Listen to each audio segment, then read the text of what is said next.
I feel this is like Mayweather De La Hoya.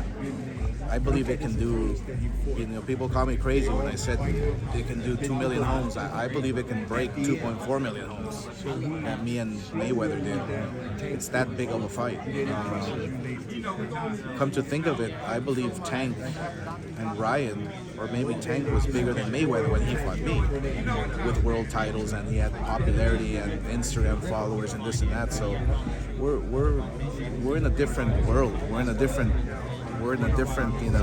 time, and these kids are the very best, and the fact that they're fighting each other, it creates the perfect storm. Everyone's in agreement that this fight is prime versus prime, and that everybody should follow after this. Like, what other fights could follow after this one, in terms of prime fighters versus prime fighters? Well, a perfect fight that I would love to put together as well is Jaime Munguia versus Charlo. That's another fight that can take place. So I'm actually very happy that we can work with PBC and make this happen, because it opens up the doors for other possibilities. You can revisit that one based on what happened last year. It fell apart last year, obviously, but you plan to revisit that, hopefully. Absolutely. Our partners with DAZN and our and Showtime, and we've put this together. We can make others. So I'm very optimistic that we can have the prime versus prime types of fights that boxing deserves. Oscar, what's your relationship with Terrence Crawford? I've seen a picture with you. I know he has a mandatory that's one of your fighters. Is there any other further relationships other than just possibly him fighting against one of your fighters in a mandatory? Yeah, no, we respect each other. We're exploring options, opportunities. He does have a mandatory with one of our fighters, but look, I'm telling Crawford, let me represent you. Let me help you in making the Errol Spence fight happen. We have experience with how Al Heyman works. We have experience with how PBC works, and we work hand in hand. As you can see, making this fight was not easy, but we made it happen. So now, if we can open that door and have dialogue and make Crawford versus Errol Spence happen, I mean, boxing fans will watch the best fights possible in the near future. Oscar, when do you expect the Crawford-Rocha fight to happen? We do have a purse bid coming up in the next few weeks. Okay. So if we can come up with a formula, with some kind of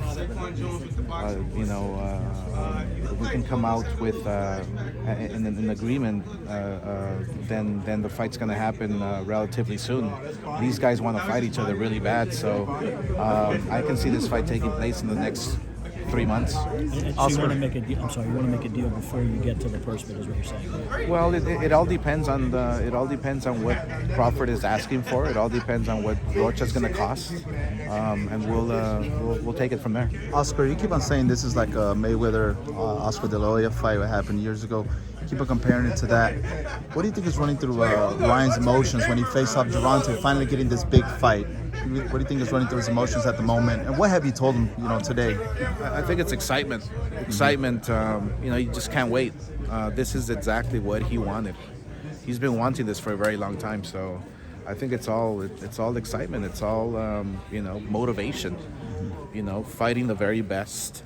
And Tank Davis, he's motivated. When you say motivated, like exactly like in how, like in training? He's motivated. He's training harder. He's training smarter. He's running more miles. He's doing everything right. He's doing everything perfect. His weight is down. Everything is perfect. So he's motivated, not only in training but mentally. He's doing everything right.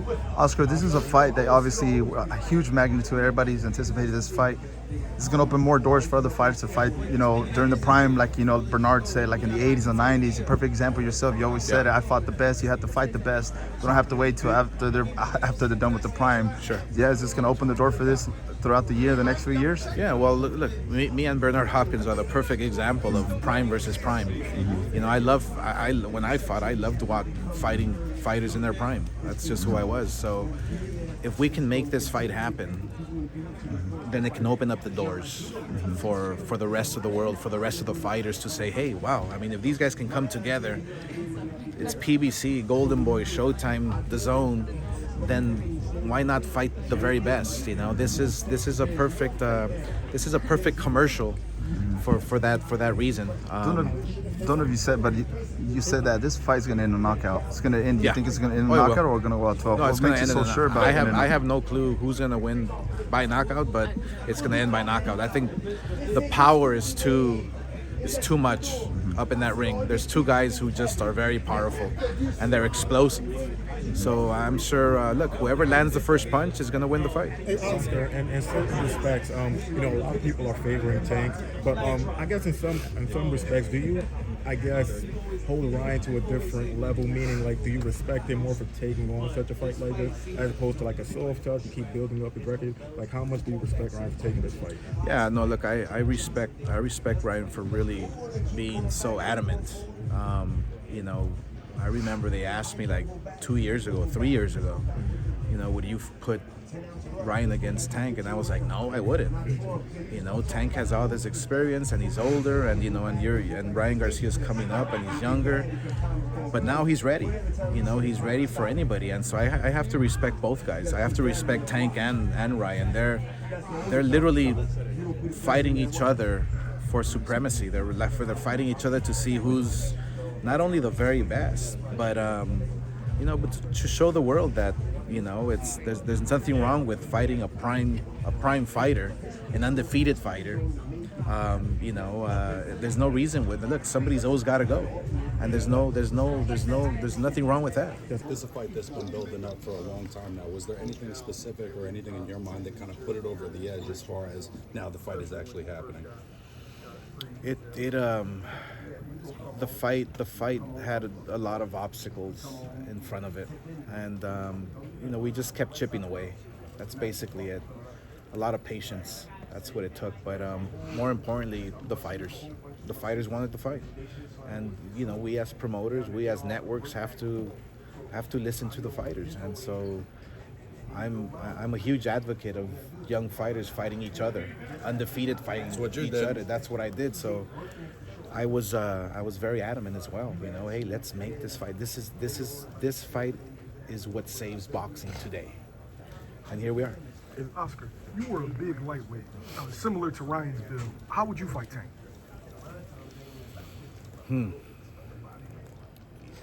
I mean, look, we That long jab. take a bat in there. It's a order. I would take a bat in there. Look, I had, I'm like, oh shit, I don't know what to say. You got me there, man. Look, I fought every style. I fought every style in the book. I'm a huge advocate of the jab. That's it. I'm a huge advocate of the jab. The jab stops everything, no matter what. And what you do after, it's on you. But I would throw double, triple, 4 jabs, 5 jabs, and then go combinations left and right. You know, I love throwing 4, 5, 6 punch combinations on your toes. You got to fight them long. But who knows? I mean, I don't know the boxing. The boxing voice. How do you feel like to have so many fights that didn't come through? Yeah. And now this one did. Does that like solidify you as a promoter, as a fighter? Like, how are you feeling to see all this come together? No, this is just you know, another day at the office. I mean, Okay. I've promoted the biggest fights in probably the history of the sport in the last 20 years. This is just another testament to both promoters, to both networks, that, you know, if the fighters want the fight, then it's up to us to make that happen. And me being an ex-fighter, you know, there's no backing down from that. I have to deliver to my fighter because I was in their shoes at one point as well. So it's very important to me to make these fights happen too. And it's great for the sport. It's great for boxing.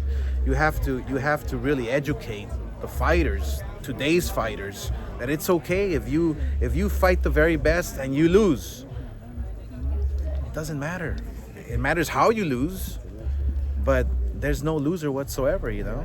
And do you have any idea of the undercard? Will you have like some? We're putting it together. Yeah, we're putting it together. How is it going to work? Are you going to have PBC versus Golden Boys? Yeah, we have. We're going to be collaborating in one fight, and then we get one fight, they get one fight. Okay. So it's it's a collaboration, but one fighter that I'm already thinking that I'm going to put on is a new kid I have, Floyd Schofield, who I'm really high on. Oh yeah, he had a great fight last time. He had a good fight. He's young, but he's got something special. Okay. And so that's the type of fighter I'm gonna be putting on the card. Champ, what do you think are Ryan's greatest advantages over Gervonta? Is it his speed, his size? What do you think is his greatest advantage? I think there's, you know, every fighter has their advantage. You know, like Tank has a lot of advantages. Ryan has all the advantages. It's a matter of putting it together. It's a matter of. Thank you so much for watching this video, and make sure to subscribe for more videos of your favorite fighters over here on Fight Up TV, and give us a follow online as well at Fight Up TV on Twitter and on Instagram. We appreciate it, guys.